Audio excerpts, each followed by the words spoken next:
Trying to forget the first love who vanished without a word, a man volunteered to fight in World War I. But after killing hundreds, rising to the rank of lieutenant, that imperfect romance became the most beautiful and cherished memory in his heart. One day, while sketching her face in a trench, a soldier came rushing in with a report. Captain Will had taken his men to start digging tunnels. Stephen was furious. It was pouring rain outside. Floodwater could rush in and drown every man down there. As far as he was concerned, his infantry belonged in the thick of battle, not buried underground like rats dying in silence. 13 meters below the surface, the men had no idea it was raining. They thought they were just about to reach the enemy's trenches. A few well-placed explosives and they'd earn medals. But suddenly, the tunnel caved in and rainwater poured in. One of the engineers was trapped under a beam. Unable to escape, he drowned right there. Even though it wasn't one of his infantrymen, Stephen was livid. His superiors had sent his men to die in the most undignified, disposable way, without even informing him. He saw it as a personal insult. Seeing Stephen's outrage, his commanding officer compromised, asking him to at least teach the tunneling unit how to shoot so they could defend themselves. For Stephen, that wasn't the hard part. The real challenge was getting these miners to cooperate, especially someone like Farrell, who only wanted to survive underground and had no interest in killing. While Stephen had his men inspect the shooting targets, the Germans suddenly began bombing.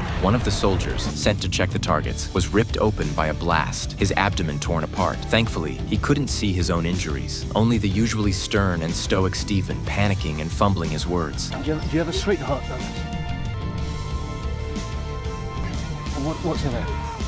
Chris. For God's sake, morphine!